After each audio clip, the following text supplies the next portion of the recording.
We are at the last 16 stage of the Champions League, and with me to preview this week's games, 4 cracking games.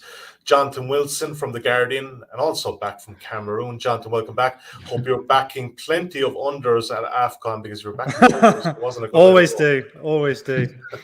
Covered 4 games there from the stadium. All of them went to extra time. So it was very nice to go to Tottenham and watch them absolutely awful defending yesterday. Yeah, but get home on time after 90 minutes. It's always good too after you file your copy. Absolutely, Mark O'Hare, I'd like to have you back on board as well, mate. We had a Premier League clean sweep on the Matchbook Betting podcast last week, but your European selections split week last week. It's a rare occurrence, but I think you're holding a 33% ROI in the season. So let's hopefully carry that into the Champions League. No pressure, Mark, but decent enough weekend again, man. Yeah, frustrated to not get the best bet of the Empoli matchup, but Zurich did the job, didn't they? In Switzerland, pretty handsomely. There was a weird drift on that game actually overnight before Sunday, which was quite confusing and perplexing, really. But the money was wrong. Zurich were dominant again, so yeah, pleased with that one. Good stuff. We're going to cover the 4 games, obviously, this week. We're going to start with Tuesday's games. Before we do that, if you are watching live on YouTube, please give us a thumbs up, or if you're watching back, please give us a thumbs up anyway, and click the subscribe button, or if you're listening to us on your preferred podcast app, please leave us a review. It does get our content out to a wider audience and is very much appreciated. All right, game of the week, Tuesday night in Paris. Let's take a look at the betting as we have it for PSG and Real Madrid. Currently, I can back the Parisians at 2.08, Real Madrid at 3.75, the draw available at 3.85. Real Madrid getting a half a goal start here at 1.91. That, of course, keeps the draw on side. That's 10-11 in fractional terms. And the goal line is 2 3/4, and it's slightly shaded towards the over. And Mark, we come into this, there's a hell of a lot of narratives with ex-players, especially on the PSG side of things. We won't get into that. But in terms of a bet, where is the value? And like we look at Real Madrid, there's a bit of a stutter in the last couple of weeks in La Liga. But I think there's a lot of it come down to how this Real Madrid backline matches up against this forward three with PSG. Yeah, possibly. Fascinating game is the game of the week, but I find this probably the trickiest of the 4 that we're going to talk about to really sort of nail my colours to the mast, really. And we've got the added conundrum for the first time of no away goals in the Champions League knockout stages. Will that have an impact? I'm not really sure, but potentially from a Real Madrid perspective to get to Paris and just stay in the tie for the second leg, I don't really know. I'm kind of speculating there a little bit. I don't have a huge amount of issue with the match odds. I think they're absolutely fine and with what's there and the handicaps, really. I think PSG haven't come a long way really since the autumn. They've still looked quite ragged and directionless, but they have started to put together better performances, and they feel like they've started to find a bit of a kind of system that works for them, a workman-like midfield, encouraging the fullbacks, very attack-minded fullbacks, to bomb on and give the front 3 the freedom to create and convert. Neymar's probably going to be missing from the starting lineup, which means Di Maria might slip into that team, which probably helps them from a defensive aspect. But Verratti's available, which is obviously key.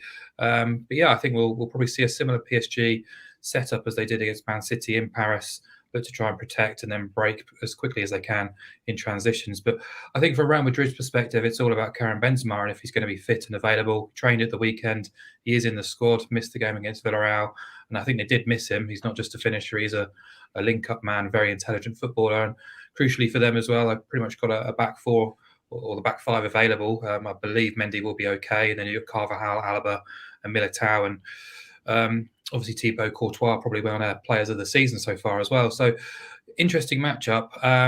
The market obviously expects a lot of goals in this game, and I just wonder, because it's the first leg of a knockout tie between 2 teams who have a huge amount of respect for each other, whether it might be an opportunity to go against the goal line, against the grain there, because under 3 goals, he's trading close to around 1.85.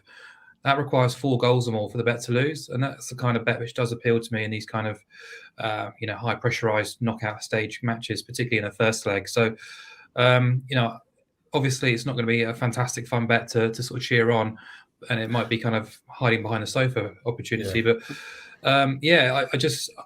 I am sort of struggling to see this game going 4 or 5 goals. I think Madrid have the capability to play this relatively pragmatically, and I think PSG will obviously be quite respectful Real Madrid too. So possibly a cancel each other out job. But I might be completely off the mark here. But as I say, it's probably the trickiest one of the four I found to sort of unpack.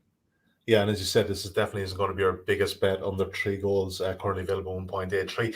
Jonathan, when we look at the outright market, Real Madrid currently are almost double the price that PSG are. The market is being slightly dismissive of them, in my opinion. Obviously, look, they get Benzema back. We don't know how fit he's going to be, but this isn't a bad Madrid team at all. No, it's not. And I think PSG have massive structural problems. I mean, it's nothing new to say this. And I completely take Mark's point that if Di Maria plays instead of Neymar, that probably helps PSG. But if you look back to those 2 games against City, they got away with them, and they could easily have been beaten very comfortably at the Etihad, lost 2-1. And that game in Paris, although it was one of the slightly odd games I think you get, particularly early in the season with City, where they're clearly on top. It's quite hard to see how they're going to score, and they ended up getting loads of possession. PSG sat sort of 7 outfielders behind the ball. There's a 40-yard gap to the front 3, and they had phenomenal amounts of crossing opportunities, but they were crossing it to Phil Foden, and they needed to play their way through, and PSG were able to block that out. So the XG for that game, although they ended up losing 2-0, they were, I think, more than double the XG at PSG. So that would worry me if I were a PSG fan or connected with the club. And particularly when you look at the strength of that Real Madrid side, and it's still, as we've been saying for 100 years now, the strength is that midfield of Casemiro, Modric and Kroos. So you can really see them controlling possession. I completely take the point that it's unlikely to be goals here. There could be an early goal and everything goes mad, but I think it will be relatively cagey. And I can completely see Real Madrid dominating possession.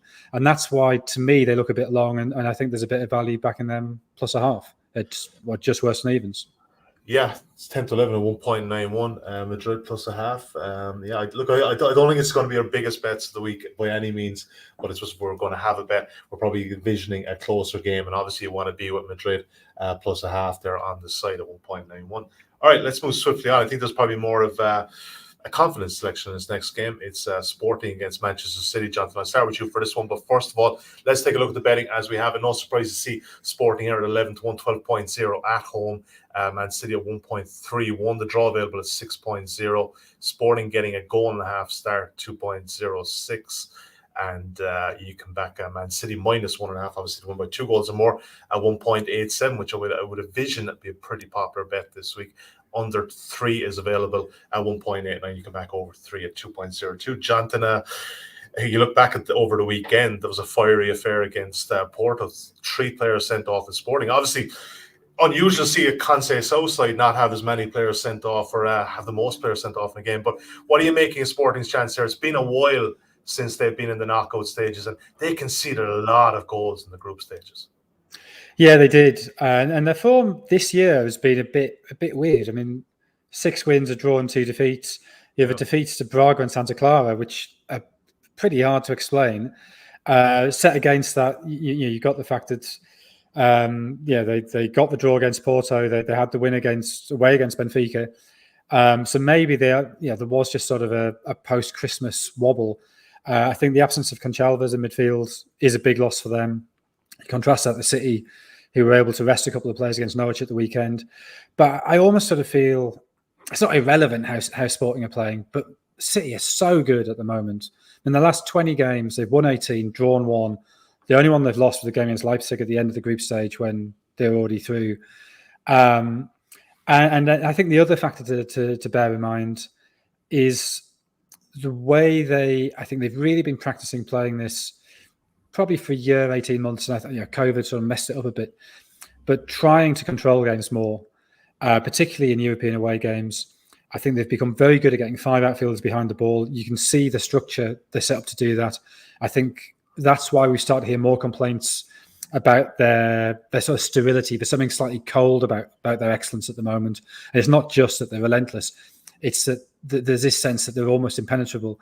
So the one, I mean, the Leipzig game aside, the one real wobble in that last 20 games was the game against Southampton when they couldn't score. It wasn't that Southampton were causing them problems. It was that they couldn't cause Southampton problems.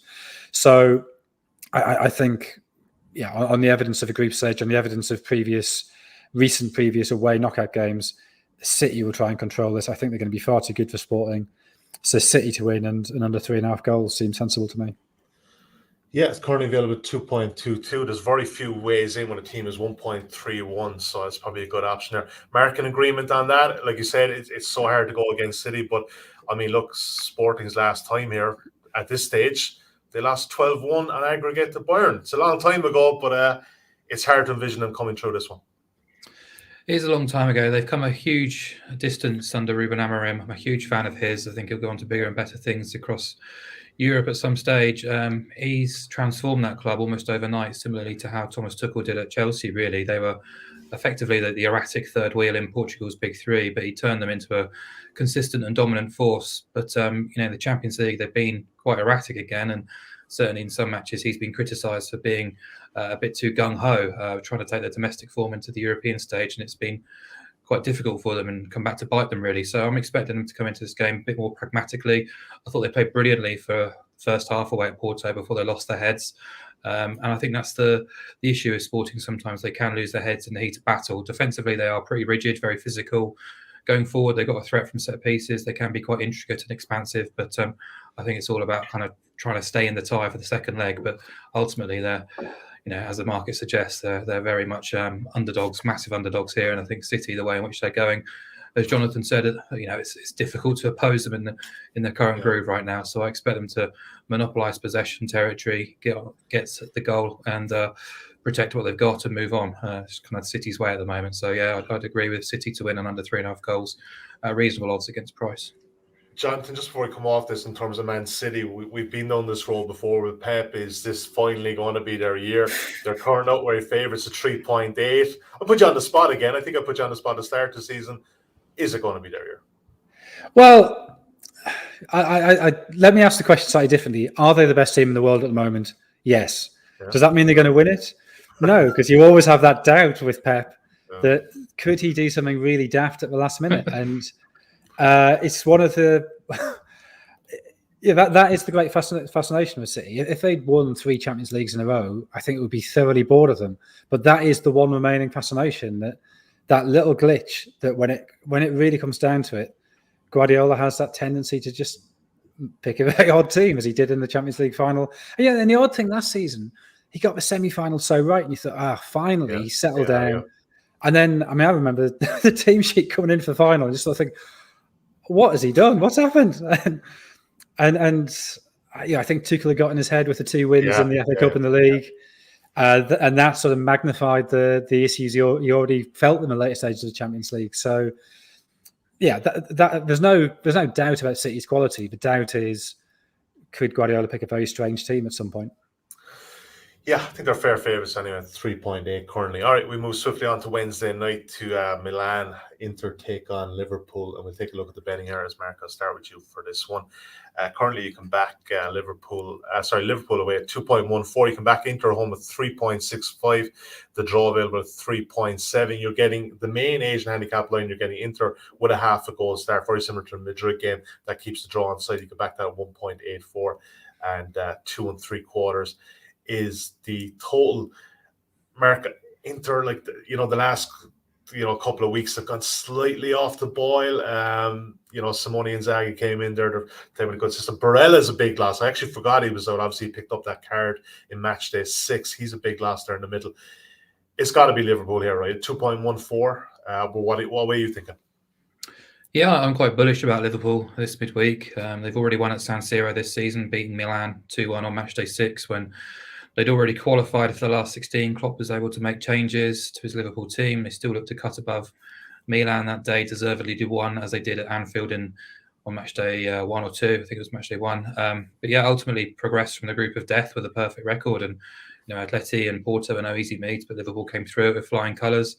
They got a fully fit squad, arguably a stronger squad now as well, with Luis Diaz now signing and Harvey Elliott back in the fold as well after his injury. I think stylistically this match suits them as well. They'll be strong, probably a little bit too energetic, a bit too physical for Inter. I think they can bully them, and I think the stylistically differences between the Premier League and Serie A will Liverpool. We look at San Siro as well. Won't be at full capacity because of the COVID regulations in Italy as well. So yeah, you mentioned Inter's domestically, they've been pretty much flawless. If you look at their results against teams in 7th and below, they've dropped points just once against the sort of lesser lights. But you look at their record against the best teams in Italy. So they've won twice in 9 against the top 6 this season. So beaten in the derby by Milan last week and then held at Napoli on Saturday. In isolation, that result at the weekend wasn't bad at all, but they could have been 2 or 3 goals down by half-time. Handanovic made some really important saves. Napoli hit the woodwork as well. It's now just 1 clean sheet in 9 against the top 6 in Italy. Beaten home and away by Real Madrid in the last 2 Champions League campaigns as well. It's normally a bit of a barometer, really, of where they really are on the European stage, which is, I think, quite concerning coming up against a Liverpool team which is full of goals, survived that banana skin at Burnley at the weekend in difficult conditions. Yeah.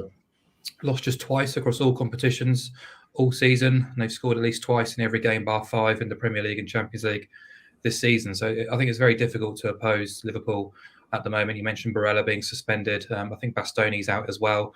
2 really key players for Inter. And I just think Liverpool, fair enough at the prices, odds against. But I know it's just me being pragmatic, but first leg, knockout tie, just like to kind of keep a little bit of the draw on side as well. And I think Liverpool minus a quarter at around 1.83 is a smart way to play things, because if the game does end in a draw, when you lose half of our stake, we only lose our full stake if Inter win. I expect Liverpool to win, but I'd just like to have that little bit of insurance as well. Just back to Bastoni, I'm pretty sure he is back, Mark. I think looking there, I think the only 3 others, Correa and obviously Gosens is a longer injury term, but I don't know if it's going to make a hell of a lot of difference. Jonathan, in agreement here, Liverpool or nothing? Yeah, completely. I think it's not just a question of Inter's wobble, and as Mark points out, their problems against the better sides in Serie A. It's that Liverpool are playing really well at the minute. I mean, the Cup of Nations was supposed to be the big sticking point for them this season. I know they only played 2 league games in that time, but they've won their last 6. And suddenly they've got Salah back, they've got Mane back, and they've made a signing and they've got Harvey Elliott back as well. So everything looks great for them at the minute. Their form in youth has been impeccable. So it's just a question of, I take Mark's point about building the draw in there, but how can you get a bit more value out of them? So I think backing them over 1.5 goals at 2.4. I sort of came down to, should I go over 1.5 goals at 2.48 or under 4.5 at 2.58?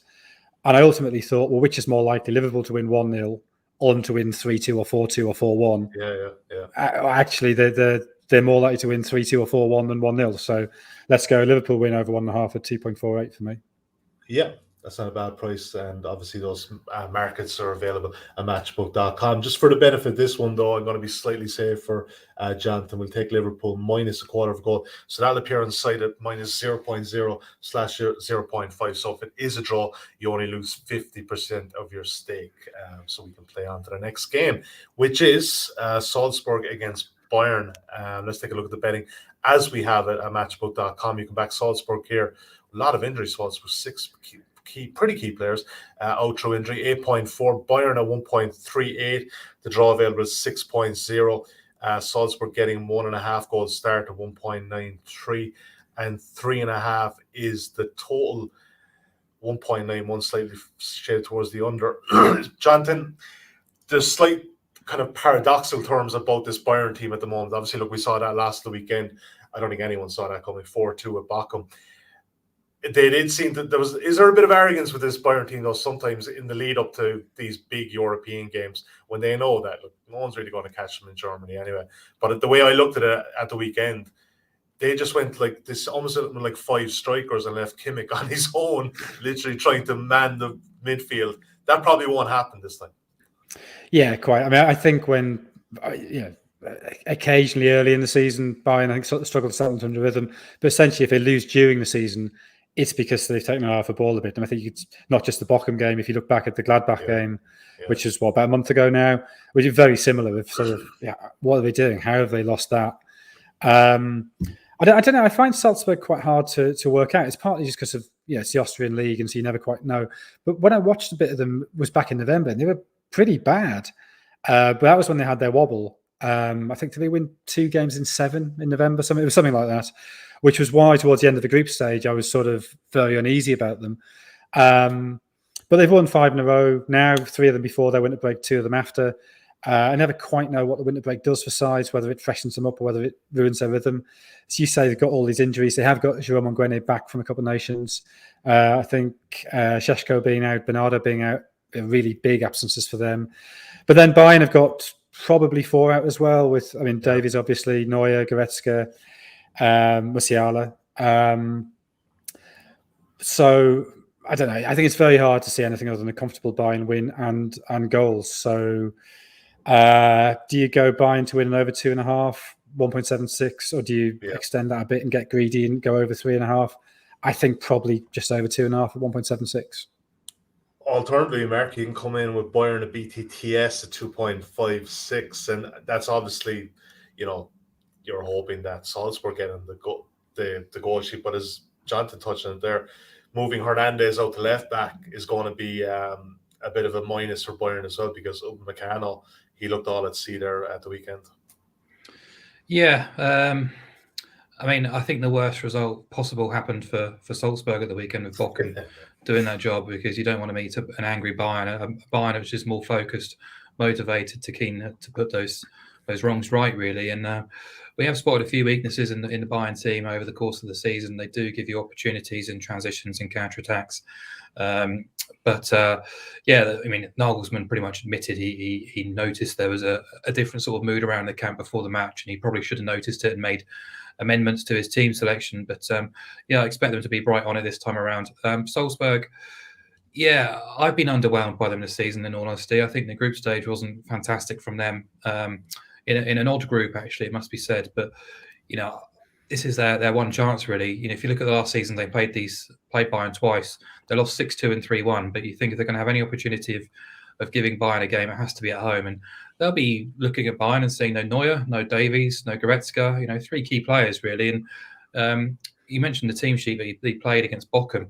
But to have Kimmich as the only holding midfielder, he realised he made an error, because at half-time he brought Tolisso on to try and balance things out. But Nagelsmann definitely is a front-foot coach, and he will look to get Bayern playing on the front foot and scoring goals in this game. I just think potentially in the second half, if things are going one way, there will be opportunities in transitions. Adeyemi's fit and available, and obviously attracting interest from Dortmund at the moment. So he'll be keen to show German football fans what he's capable of doing. So ultimately it comes down to the price, and I think Bayern to win and BTTS trading close to 2.6 seems like a big increase on that Bayern price, which is 138 to just win the match. If you look at the spread betting expectations, they've got goals for this match coming in around 3.6, and as we say, the Asian handicap there is set at 1.5. So kind of read between the lines and see what the market is suggesting. It looks like a 2 or 3-1 win for Bayern, really. And I think that boost from 1.38 to 2.6 is just a little bit too big to ignore.